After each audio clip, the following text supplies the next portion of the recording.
Hello all, how are we getting on? So we're back with another video. So yes, you can see I'm back in familiar surroundings, back in the sol, as you can see, waiting for Saturday's game. So, match preview of our up and coming game against Plymouth at the weekend at the Stadium of Light. Now, as you know, when I start these videos, I got this for Christmas. Funny quotes, quite good actually, some good stuff in there. So we're just starting every video with one of these. So the funny quote this week is, "Nobody is interested in my England caps in me finishing 7th in the Premier League with Sunderland or Blackburn. All they want to hear about is that bloody penalty." So, who said that? Rack your brains and let us know who it is at the end of the video. Right, Plymouthan. So, managed by Ian Foster. Now, this game, as you're seeing in the thumbnail, is going to be battle of the two-star players. Jack Clarke, Morgan Whittaker, which I'll touch on a little bit later. But they are managed by Ian Foster, who has only recently took over. We know Stephen Schumacher went to Stoke, so he's had 6 games in charge. He's played 3, won 2, lost 1, got a 50% win record. Now, it's for 6 games, done a cracking job. Don't really know too much about him, but he has got quite a good coaching background. He was at Galway United from January 2009 to December 2009, 34% win rate. Then he was at Dundalk from December 2009 December 2011, 36.84% win rate.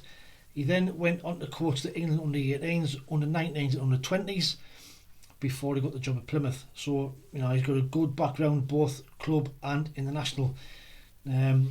So he's another one of these good up and coming coaches. And like I say, he's won 50% of his games since he took charge in January this year. This season, though, Plymouth overall, first season back in the Championship following winning League One last season.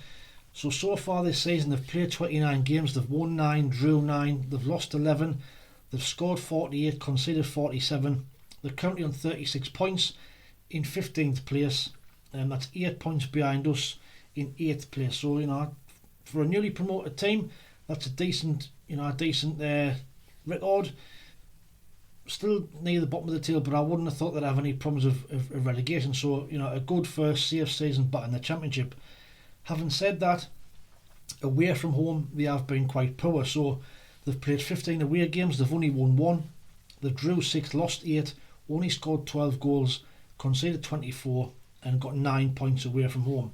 That could play into our hands. Obviously we've had a better home record this season, but we'll touch on our home form a little bit later. Recent form though, they are in good form. They've only had 1 defeat in the last 7.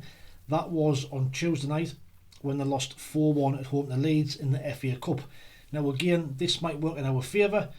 It was lashing down with rain, it was an energy sapping game, went extra time, and they had quite a few of their first team players playing. So again, a quick turnaround, playing us at the weekend, again might play in our favour. Like I said, recent form, 1 defeat in 7. So they drew 3-3 at home against Watford. They beat Sutton 3-1 in the FA Cup. Drew away at Huddersfield 1-1. Beat Cardiff at home 3-1. Drew at home. Drew away 1-1 at Leeds in the FA Cup. They won 1-0 at Swansea, which was the only away game they've won this season, which was the last one. And then again, like I said, they lost 4-1 at home against Leeds in the FA Cup. Top performers, we've already mentioned it. Morgan Whittaker, he's averaging 7.43 for them this season, closely followed by Ryan Hardy and Lewis Gibson, who were their 3 standout players this season.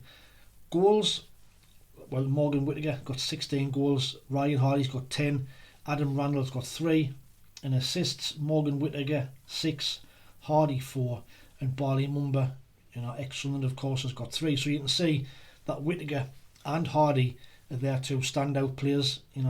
If you combine the two, that's Whittaker's got 16, 22 goals and assists, Whittaker 14 goals and assists. So they're going to be their 2 players to look out for at the weekend.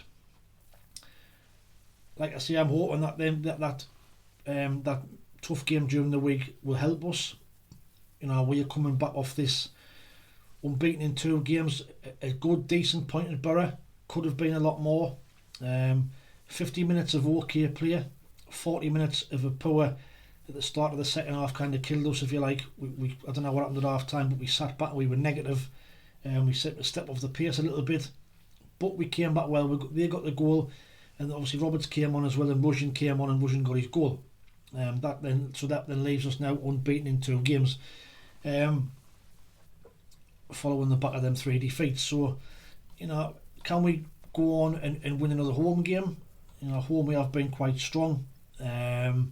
Following the 3-1 win at home against Stoke City, we are still 1 point outside the playoffs, even though Hull have got a game in hand. We're in 8th place on 44 points.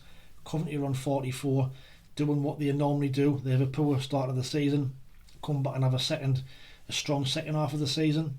Hull, like I say, are in that 6th playoff spot with a game in hand on 45 points. So it is still quite tight in and around them playoffs. Even below us, you've got Norwich who are 9th on 44, same points as us. Preston 10th, 42 points. Watford 11th, 41 points. Borough 12th, 41 points. Cardiff 13th, 40 points. So, from 6th down to 13th, there's only 5 points separating all them teams. So if a team can put a good run together, good chances are you're going to end up in them playoffs. Everybody seems to be beating everybody else, with the exception of Leicester, who in recent weeks have still been pulled back. They've had a few dodgy results, but the teams at the top like Southampton and Leeds, I think it's going to be between them 3. Ipswich seem to be falling off a little bit now, whether it's their season blip now when they have a strong end of the season, we'll have to wait and see. But I think we're competing for the 6th place. It's still going to be mightily difficult for to get in them playoffs, by the way. The team for Saturday, well, I can only see possibly 1 or 2 changes. I think Roberts, if he's fit, he'll come in for Abdullah Bar. Even though Abdullah Bar's been doing well and in form, he's a bit hot and cold. He's a confidence player. If things don't go his way, he seems to go off the boil. He had a great start of the Borough game. Was testing their left back. He was getting in the box, he was getting shots away, but having missed that chance, he then got booked, and then second half he went out of the game. Roberts came on, and he looked good, he looked sharp, and he made things happen. And I think Russian will start for Burstow as well. Burstow didn't really get much service in the game, if I'm honest, against Middlesbrough, but Russian came on, took his chance, got a great goal, so I think Russian will probably start. So it'll be Patterson in goal, Trey Hume, Dan Ballard, Luke O'Nien, Leo Hjelde following his fantastic debut against Middlesbrough. Dan Neil will sit with Ekwa and Bellingham. I would like to see Bellingham out of the side, but we've got nobody to play there. Callum Styles is not fit yet. Possibly Chris Rigg, if Beale's comments come true, that we're going to see a lot more of him, whether that may be off the bench or we start giving a few more starts. But Bellingham has been crying out for a rest for honestly about 5 or 6 weeks now. He's just not taking him out. Again, I thought against Borough he was off the pace as well, but we'll wait and see how that pans out with the weekend. So Dan Neil, Ekwa, Bellingham in the middle, with Jack Clarke, Russian and Roberts as the forward 3, with Mundle, who had a good game again for the under-21s during the week. His debut, Luke Emea scored as well during the week as well, so that's going to stand him in good stead. So they'll all be on the bench. Now, like I've said, the game is around who performs better on the day. Clark's been better away from home when he's got more space. But these stats see it all, and who the two teams can rely on. So, Jack Clarke, 13 goals, 4 assists, 73 chances created this season. Whittaker, 16 goals, 6 assists, 39 chances created. If you remember, he scored an absolute rocket from outside the box when the beat was down there earlier in the season.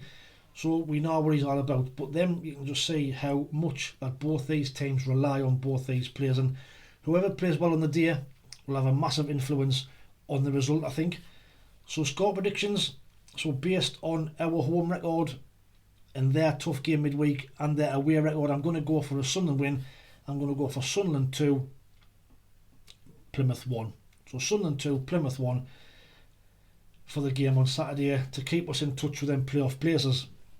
Now the shirt competition, 3 people got the correct score against Middlesbrough. So that was Ian Banks, Kip Vader and Alex Dixon. So well done to you 3 for getting that 1-1 scoreline correct. That leaves the leaderboard like this. So Kip Vader with them 3 points actually takes the lead on 32 points. David Williams was on 29, Kenneth Allen 28. Then you've got Alex Dixon, David Malel on 16, Brian Greener and David Edwards on 12. And there's the remainder for your top 10. So, you know, it's still a lot to play for. Still get your score predictions in on this video for what you think the score is going to be against Plymouth. And get yourself in with a chance to win that Sunderland shirt for next season. And if the rumours are to be true, it's going to be one of the Hummel ones, so it's well worth winning.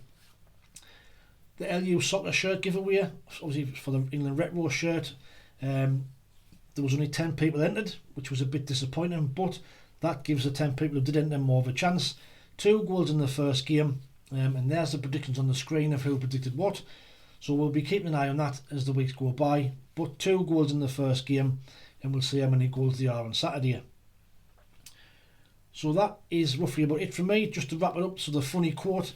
So who was the person who said, "Nobody's interested in my England caps, in me finishing 7th in the Premier League with Sunderland or Blackburn. All they wanted to hear about is that bloody penalty." Well, it was Michael Beale when speaking about his career and when we're on about being promoted and what have you. So that was a quote from Michael Beale. Nobody bothered about what he achieved in his career, only about missing the penalty at Wembley against Charlton in the 4-4 draw. Did you get it? Hope you did. Right, so if you don't mind, please like, share and subscribe to the channel. Greatly appreciated. Some subscribers have dropped off over the last few days, so must have upset somebody along the line, but never mind. But if you don't mind liking the content, please like, share and subscribe. Until the match review video, hopefully with 3 points against Plymouth. Thanks for watching, take it easy, stay safe, and we'll speak soon. Ta-ra.